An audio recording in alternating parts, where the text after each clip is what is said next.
যখন বলবেন আমি হাজির। এখন থেকে আসছি ইনশাল্লাহ। দোয়া করবেন, লাভ ইউ। আজকের উৎসব পরিপূর্ণ হলো শুধুমাত্র জাহিদ ভাইয়ের কারণে, কারণ জাহিদ ভাই ছাড়া এই উৎসবটা পরিপূর্ণ হচ্ছিল না। আজকে আমাদের এই পরিপূর্ণ উৎসবে আমাদের আনন্দের সঙ্গে আপনাদেরকে আমরা পেয়েছি এবং আপনাদের প্রতি কৃতজ্ঞতা। এবং এই যে এত এত আপনারা সাংবাদিক ভাই বোনেরা এসছেন, মিডিয়ার এত এত সহকর্মী আমাদের সঙ্গে বহু বছর ধরে কাজ করছেন।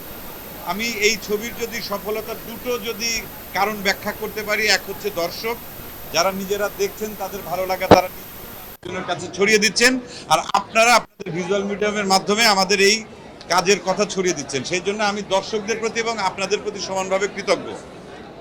আর আমরা যারা একসঙ্গে কাজ করেছি, আপনারা যে সাপোর্টটা দিলেন, দর্শক যে সাপোর্ট দিচ্ছেন এখনো, ভবিষ্যতে যদি দেন আমরা আরও ভালো কাজ করার চেষ্টা করবো, এটুকুই শুধু বলতে পারি।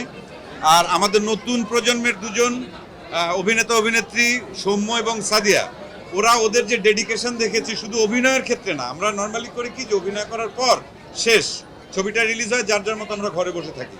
তবে এই ছবিটার জন্যে আমাদের ডিরেক্টর প্রডিউসার থেকে শুরু করে আমাদের সমস্ত আর্টিস্ট, আমরা কিন্তু এই ছবির প্রমোশনটা করার জন্যে ফুল টাইম আমরা যার যার মতো করে আমরা চেষ্টা করেছি। তার মধ্যে সবচাইতে বেশি সময় দিয়েছে এই ছবির জন্য সৌম্য আর সাদিয়া। এমন কোনো দিন নেই, এমন কোনো শো নেই আমার মনে হয় যে ওরা হল ভিজিট করেনি, দর্শকদের সঙ্গে ওদের মানে ইন্টারাকশন চালায়নি। তো এটার জন্য আমি আমাদের মনে হয় উৎসবের পক্ষ থেকে আমাদের মানে পরবর্তী প্রজন্মের দুইজন প্রতিভাধর দুইজন শিল্পী, অভিনেতা এবং অভিনেত্রী দুইজনকে আমরা আসলে ভালোবাসা জানাই এবং ওদের জন্য অনেক দোয়া জানাই।